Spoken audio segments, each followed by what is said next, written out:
மத்தி மீன் பொடி மத்தி 1 கிலோ வாங்கி கழுவி நல்லா வச்சுருக்கு. அதுக்கு தேவையான பொருள் புளி, ஒரு பூண்டு சதைச்சி வச்சுருக்கு, கருவேப்பிலை, ஒரு 250 வெங்காயம், பொடி வெங்காயம், ஒரு 2 தக்காளி, பெரிய தக்காளி, ஒரு 10 பச்சை மிளகா, தேவையான அளவு எண்ணெய் சேர்த்துருக்காங்க.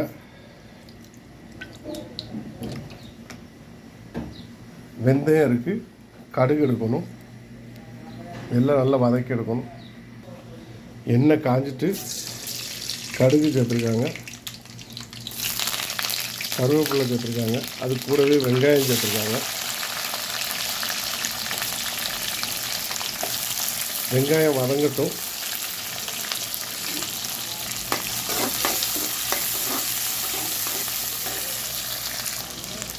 பூண்டு சேர்த்துருக்காங்க, பூண்டு, பச்சை மிளகா, வெங்காயம் கொஞ்சம் வதங்கிட்டு பூண்டு, பச்சை மிளகா சேர்த்துருக்காங்க.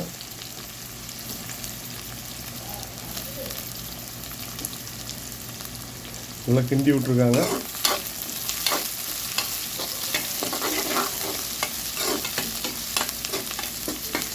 ஏற்கனவே உப்புள்ள மீன், பேருக்கு வெங்காயம் வதங்கிறதுக்கு உப்பு சேர்த்துருக்காங்க.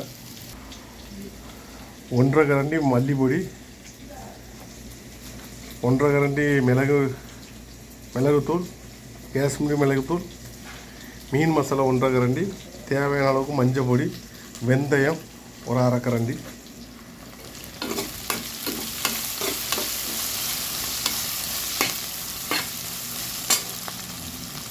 தேங்காய் சேர்க்காமல் குழம்பு ஊற்றிட்டு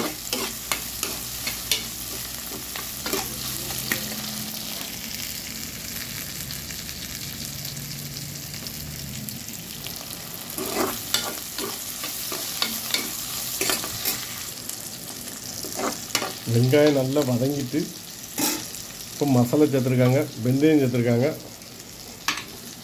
மஞ்சத்தூள் சேர்த்துருக்காங்க, மீன் மசாலா சேர்த்துருக்காங்க, காஷ்மீர் சில்லி பவுடர் சேர்த்துருக்காங்க, மல்லிப்பொடி சேர்த்துருக்காங்க. கிண்டி விடுங்க நல்லா.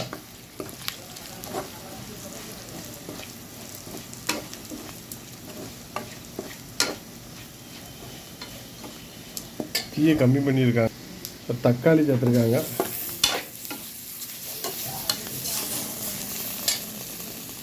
கொஞ்சம் புளி தண்ணி சேர்த்துருக்காங்க.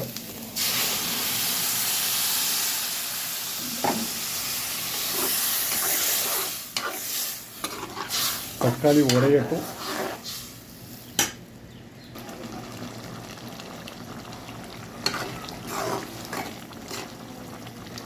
தக்காளி கொஞ்சம் வேகட்டும்.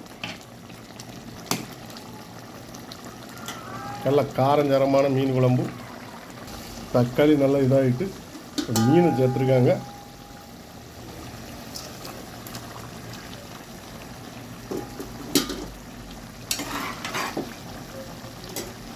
கரைச்சி வச்சுருக்க புளி தண்ணியை சேர்த்துருக்காங்க.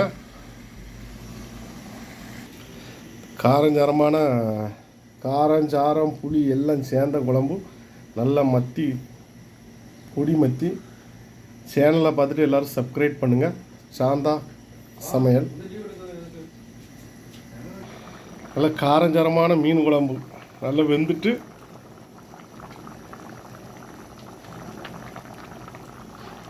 நம்ம தம்பி இப்போ சாப்பிட போகிறோம். அவன் பார்த்துட்டு டேஸ்ட்டு சொல்லுவான். நல்லா மசாலா பிடிச்சிருக்கு.